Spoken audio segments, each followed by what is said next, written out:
नमस्कार, आप देख रहे हैं दिल्ली ग्लो न्यूज और मैं हूं आपके साथ सपना। चलिए रुक कर लेते हैं आज की बड़ी खबरों की ओर। जनकपुर इलाके में एक गड्ढे में गिरने से कथित तौर पर एक बाइक सवार की मौत हो गई। दिल्ली सरकार के मंत्री आशीष सूद ने कहा, मैंने तुरंत जल बोर्ड के इस काम की सभी सावधानियों की जांच करने का निर्देश दिया। अगर किसी की कोई कमी पाई गई तो उसे बख्शा नहीं जाएगा। पुलिस सीसीटीवी की जांच कर रही है, कैसे दुर्घटना हुई इसकी जांच चल रही है।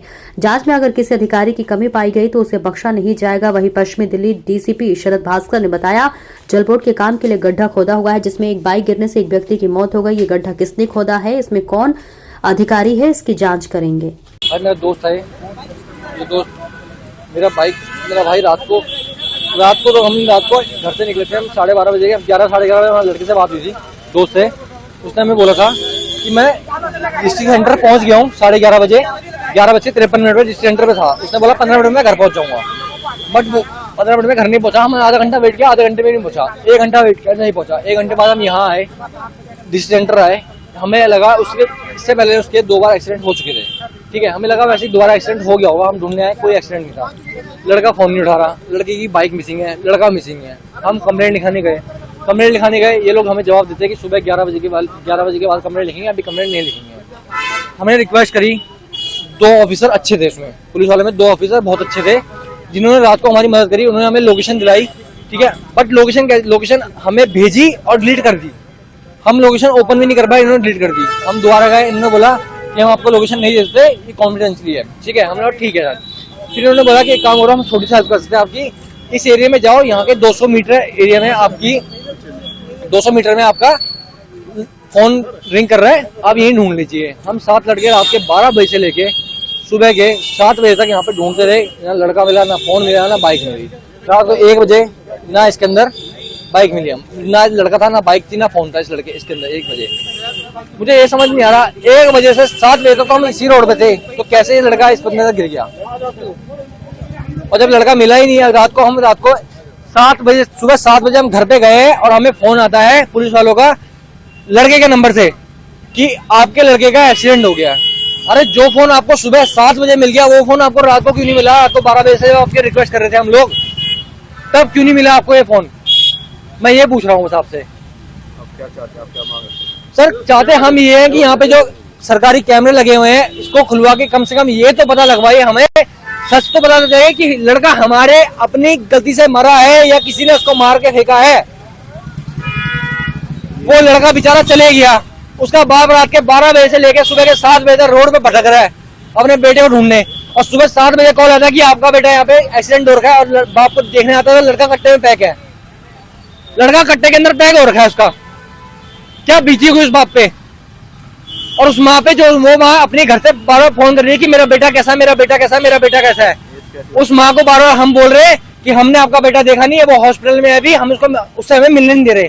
क्या बोले उस माँ को? क्या एज 25 साल की एज है उस लड़के की। ये रोहिणी सेक्टर 10 में काम करता था HDFC बैंक के कॉल सेंटर में, और घर आ रहा था सागरपुर। 6 थानों में मैं रिपोर्ट लिखाई, 6 में से किसी भी थाने में रिपोर्ट नहीं लिखी। 24 घंटे का दे रहे कि 24 घंटे बाद हम रिपोर्ट लिखेंगे। 24 घंटे बाद अब क्या लिखोगे रिपोर्ट हमारी? अब तो लड़का चले गया हमारा, क्या रिपोर्ट? हमारा पूरा घर बर्बाद हो गया, क्या करोगे रिपोर्ट? सागरपुर थाने में रिपोर्ट लिखाने गए, वो वहाँ की लेडी ऑफिसर क्या बोल रही है हमारे को कि तुम्हारा एक लौता लड़का नहीं खोया, दुनिया के हजारों लड़के खो रहे दे पर दे। ये कोई तमीज होती बोलने की? तुम्हारा लड़का होगा, तुम अपनी पोस्ट लगाओगे, 1 घंटे में 2 घंटे में तुम अपना लड़का ढूंढ के ले आओगे। एक आम आदमी का लड़का मर गया, उसका कोई तुम्हें फर्क ही नहीं है। और सुबह आधे घंटे में तुम लड़के को उठा के ले गए, यहाँ पे फोटो खींच के ले गए, तुमने ये बैरिकेड लगा दिया, सब कर दिया आधे घंटे के अंदर। रात को अगर ये फुर्ती दिखाते हुए 1 घंटे में लड़का मिल जाता, आज लड़का हमारा हॉस्पिटल में बचा होता। हम बचा तो लेते उस लड़के को कम से कम। आज एक माँ ने अपने बच्चे को 25 साल तक पाल पोस के बड़ा किया, और आज उसको क्या मिला? मर गया वो लड़का, इसलिए बड़ा किया था क्या उसको? असिस्टेंट मैनेजर था रोहिणी में सेक्टर 10 में बैंक पे HDFC। अच्छा, तो कल वो रात यहाँ से गुजर रहे थे, क्या जानकारी आपको कैसे पता चला? गुमशुदगी को लेकर तो ऐसा पता चले कि 11:53 में मेरी उससे लास्ट बात हुई थी। उसने कहा था कि 10 मिनट में घर आ जाऊंगा। अच्छा, तो मैंने उसको 12:30 में फोन किया, उसका फोन तो पूरा रिंग हो रहा था, बट कोई रिस्पॉन्स नहीं आ रहा था। तो फिर मेरे को थोड़ा हुआ कि दिक्कत थी, मुझे लगा कुछ हो ना गया रास्ते में, क्योंकि आजकल वैसे दिल्ली में कैसे चल रहे हैं लोगों को गायब होने के। उस केस के चक्कर में फिर मैं बाहर निकला अपने दोस्त के साथ। फिर उसके बाद मैं बाहर निकला तो मैंने अपना उसको ढूंढना शुरू किया। फिर मैं थाने गया, सबसे पहले मैं उसके ऑफिस गया रोहिणी में।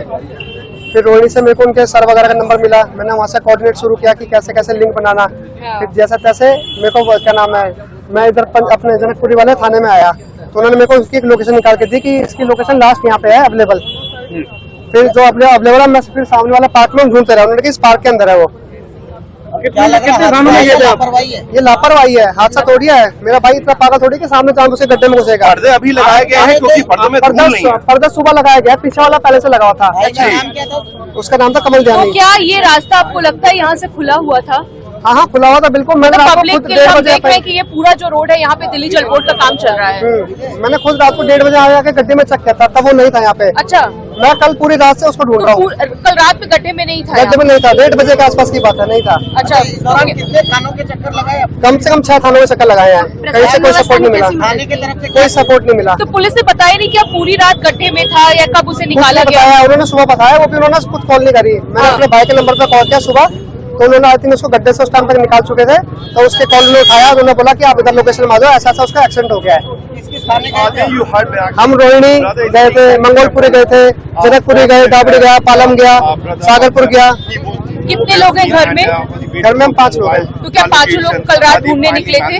घूमने नहीं निकले थे, ढूंढने के लिए निकले थे आप लोग? मेरे पापा और मैं निकले थे, बाकी मेरे फ्रेंड्स थे काफी सारे। हाँ, तो फिर आप लोगों को किसी भी गड्ढे में वो नहीं मिला? नहीं मिला। तो फिर आप लोगों को कुछ बताया पुलिस ने कि क्या प्रोसीजर था, कुछ कैसे नहीं निकाला? बताया पुलिस ने हमको। तो अभी आप लोग क्या उन्होंने कहा चाहते कि आप हैं? अपना नंबर लिखवा दो और अपना क्या नाम है, नाम लिखवा दो कि हम जैसे कुछ कांटेक्ट मिलेगा हम आपको बता देंगे। ऐसे क्या लग रहा है पुलिस सहयोग करती तो भाई जिंदा होता? बिल्कुल बिल्कुल, अगर कल पुलिस अगर टाइम से ढूंढ लेती तो पक्का जिंदा होता आज मेरा भाई। यहाँ पर जल बोर्ड के काम के लिए गड्ढा खुदा हुआ है, जिसमें कल रात को श्री कमल ध्यानी जी है, जिनकी एज तकरीबन 25 साल है। उनकी बाइक उस गड्ढे में गिर गई और अनफॉर्चुनेटली उनकी रात को डेथ हो गई है।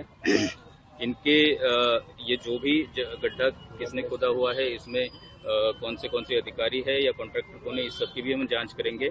इनके भाई जो है श्री नरेश ध्यानी जी, ये रात को तकरीबन 2:45 बजे जनकपुरी थाने में आए थे और इन्होंने बताया कि हमारे भाई जो है वो अभी घर तक नहीं पहुंचे हैं। तब जनकपुरी थाने ने उनके मोबाइल की पोजीशन ली थी, जो पोजीशन हमारे डिस्ट्रिक्ट पार्क की आ रही थी। तब थाने से हेड कांस्टेबल रामकेश जो है वो इनके भाई के साथ इनको ढूंढने के लिए बाहर आए थे और इनको सबको, इनकी बाइक के साथ उनको लगभग 2-2.5 घंटे उन्होंने सर्च किया था। उन्होंने पोशंगीपुर पार्क हो, डिस्ट्रिक्ट पार्क हो, वो सारे एरियाज सर्च किए थे, लेकिन इनके वेयरअबाउट्स हमें नहीं मिले थे। तब बाद में सुबह 8 बजे जब एक महिला ने पीसीआर कॉल की थी कि यहाँ पे ऐसे 15 फीट का गड्ढा खुदा हुआ है जिसमें कि एक आदमी गिरे हुए हैं, वो हिल नहीं रहे हैं। फिर पुलिस की संज्ञान में ये सारी चीजें आई। सर परिवार के लोग ये कह रहे हैं कि वो लगभग 7-8 थाने घूमे हैं कल और उनको कोई सहयोग नहीं मिला। आप लोग नहीं, हमें अभी तक तो जनकपुरी थाने की इंफॉर्मेशन है, लेकिन परिवार की ये बात है तो इसकी बहुत सीरियसली हम जांच करवाएंगे, सफलता से जांच करवाएंगे। सर ये भी बाइक भी नहीं निकाली, ये सारी प्रोसीजर अभी चल रही है। एफआईआर दर्ज हो गई है सर? एफआईआर दर्ज करने का काम चल रहा है। सर इसमें ये भी फैक्ट आया सर कि 11:30 बजे इसने अपने फैमिली में लास्ट बार बात की थी कि मैं डिस्ट्रिक्ट सेंटर जनकपुरी पे हूँ, और उसके बाद 12:30 बजे ये फैमिली विकासपुरी पुलिस स्टेशन पे आती है, जहाँ पर कि आप एमएलसी वगैरह चेक कराते हैं, और उसके बाद आपके दूसरे पुलिस स्टेशन जो है वो टावर लोकेशन से 200 मीटर के आसपास तक पहुंच जाती है पुलिस, और वो थोड़ा फैक्ट बता दिए क्या था सर? नहीं, ये प्राइमा फेसी जो इन्फॉर्मेशन आ रही है कि 12:30 बजे परिवार विकासपुरी थाने में भी गया था। वहाँ पे थाने के ऑफिसर्स ने उनको एमएलसीज दिखाई थी कि आज कितनी एमएलसीज आई है, एक्सीडेंट कॉल्स कौन सी है वो दिखाई, और ये भी कहा कि अगर फोटो वगैरह मिल जाए उनकी तो ढूंढने में आसानी होगी। लेकिन इस बात की भी हम जांच कर रहे हैं कि वहाँ पे एग्जैक्टली हुआ क्या था। और जब ये 2:45 बजे जनकपुरी में आए तो उसके बारे में बता चुका हूँ, पोजीशन हमने ली थी और उनको एक बच्चे की बाइक अंदर ही है, कब तक बाइक निकालने का? बाइक अभी निकालेंगे, क्रेन मंगवाई है तो बाइक अभी निकालेंगे। सर एक बताया जा रहा है कि सर इसका एक दोस्त साथ में था, उसने अपने दोस्त को लास्ट 11 बजे पीरागढ़ी पहुंचकर उतारा था, तो जिस समय का इसने उतारा था उससे पूछताछ हुई तो उसने कहा ठीक हालत। इन सब बातों की हम जांच करेंगे। प्रोफाइल बता